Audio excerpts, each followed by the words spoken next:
This is News Trail, your daily dose. Welcome to News Trail. This Wednesday, 17th December 2025. I am Adetola Kayode.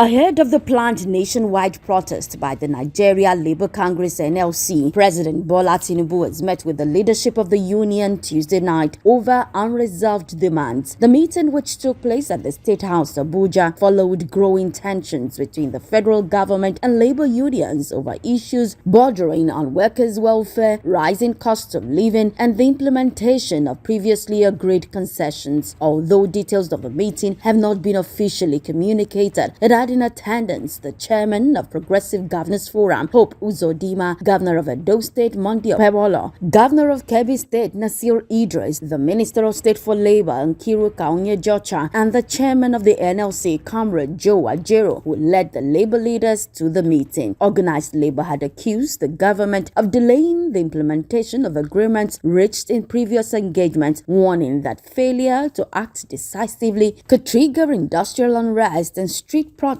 across major cities.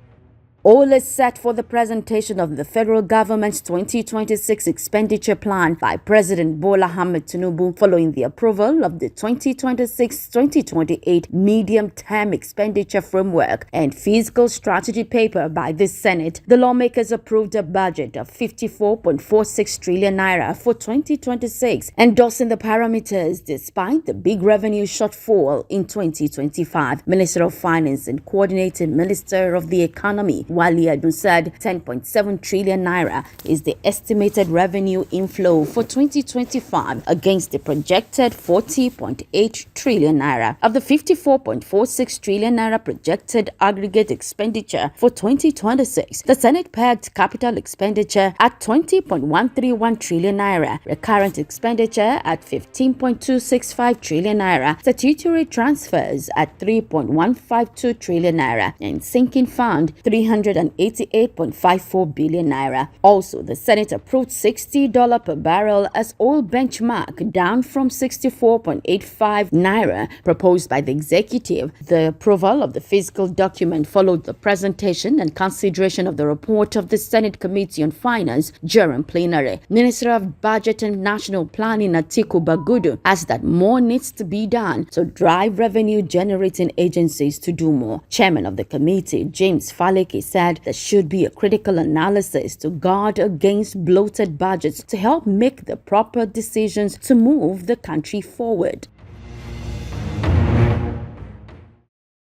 The United States has extended its travel ban to include Burkina Faso, Mali, Niger, South Sudan, and Syria, significantly widening restrictions on who can travel or immigrate to the United States. The Trump administration made this announcement in Washington, adding 5 countries to the list facing the full travel ban, while imposing partial restrictions on 15 additional nations, including Nigeria, Senegal, Ivory Coast, and Tanzania. Using documents issued by the Palestinian Authority has also been fully restricted. The new measures double the number of countries affected by travel limits first announced earlier this year and are set to take effect on January 1. The restrictions apply to both visitors and those seeking to immigrate. The administration says the decision is driven by national security concerns, citing unreliable civil records, high visa overstay rates, corruption, and instability in several countries. Critics, however, argue the move unfairly targets people based on nationality.